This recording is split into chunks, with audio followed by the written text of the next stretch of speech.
Telugu digital media network లో political కేటగిరీలో number 1 కేవలం 72 గంటల్లో 1,50,00,000 వ్యూస్ పైగా పాపులర్ టీవీ నెట్వర్క్. ప్రస్తుతం మనతో పాటు ఉన్నారు కాంగ్రెస్ పార్టీ నాయకులు శ్రీనివాసరావు గారు.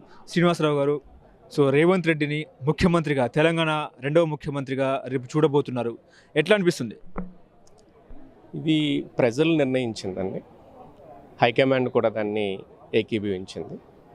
సో అందరం కూడా తెలంగాణ ప్రజలందరూ కూడా రేవంత్ గారిని సీఎంగా చూద్దాం అనుకున్నారు.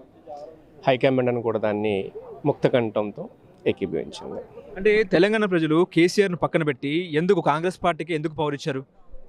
కాంగ్రెస్ పార్టీకి ఎందుకు పవర్ ఇచ్చారు అంటే, తెలంగాణ దేనికోసమైతే తెలంగాణ ఏర్పడిందో, ఏ నీళ్లు, ఏ నిధులు, ఏ నియామకాల కోసమైతే తెలంగాణ ఏర్పడిందో, నీళ్ళ విషయంలో చూసుకున్నట్లయితే మీరు మేడిగడ్డ చూసే ఉంటారు, మిగతా బ్యారేజ్లు చూసే ఉంటారు, అవన్నీ కూడా కూలుతున్నాయి ఒకటి. నిధుల విషయంలో చూసినట్లయితే ఈరోజు ఈ కేసీఆర్ ప్రభుత్వం అనేది కేంద్ర ప్రభుత్వం ద్వారా రావాల్సిన నిధుల విషయంలోనే చాలా జాప్యంగా ఉంది. నియామకాల విషయంలో అందరికీ తెలిసిందే. పెట్టిన ప్రతి పేపర్ కూడా, ప్రతి టీపీఎస్సీ ద్వారా వచ్చిన ప్రతి పేపర్ కూడా లీక్ అయింది. ఇంకా టీపీఎస్సీ ద్వారానే కాకుండా మిగతా డిపార్ట్మెంటల్ ఎగ్జామ్స్ ఏమున్నప్పుడు డిఎస్సి కానీ, పోలీస్ సర్వీసెస్ కానీ, ఇంకే ఉద్యోగాలు ఉన్నప్పటికి కూడా, ఏ ఉద్యోగాల్లో కూడా ఇప్పటికొచ్చి ఈయన నోటిఫికేషన్ విడుదల చేయలేదు.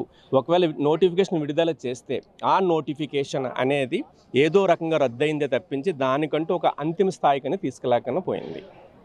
కానీ అంటే మీ 6 గ్యారంటీ స్కీములు నిజంగా సాధ్యపడుతుందా అమలు చేయడం అనేది? ఖచ్చితంగా సాధ్యపడుతుంది. తెలంగాణ యొక్క బడ్జెట్తో కంపేర్ చేసుకున్నట్లయితే ఈ 6 గ్యారంటీ స్కీములు అనేవి నిక్కచ్చిగా, నిశ్చయంగా రాబోయే తెలంగాణ ప్రభుత్వం శ్రీ రేవంత్ రెడ్డి గారి నాయకత్వంలో ఖచ్చితంగా, నిర్భయంగా, నిశ్చయంగా దాన్ని అమలు చేయడానికి మా దగ్గర ఉన్నటువంటి ప్లాన్స్ ఉన్నాయి. దానికి తగినటువంటి సరైనటువంటి ప్రణాళిక మన దగ్గర ఉంది. ఇప్పుడు ఎట్లా రేపు రేవంత్ రెడ్డి ఇక్కడ ప్రమాణ స్వీకారం చేయబోతున్నారు కాబట్టి ఏర్పాట్లు ఎట్లా జరుగుతున్నాయి? ఏర్పాట్లన్నీ అందుకోసం రాష్ట్రం మొత్తం మీద ఉన్నటువంటి కాంగ్రెస్ నాయకులు అందరం ఇక్కడికి వచ్చాం. అయితే ఏర్పాట్ల విషయంలో చాలా ఫాస్ట్గా జరుగుతున్నాయి. ఏర్పాట్ల విషయంలో ఏ లోపలేమి నేను లేవు. ఇప్పుడు మంత్రిమండలి ఎట్లా ఉండే అవకాశం ఉందండి కాంగ్రెస్ ప్రభుత్వంలో? మంత్రిమండలి మీరు నేను కలిసి నిర్ణయించే విషయం కాదు.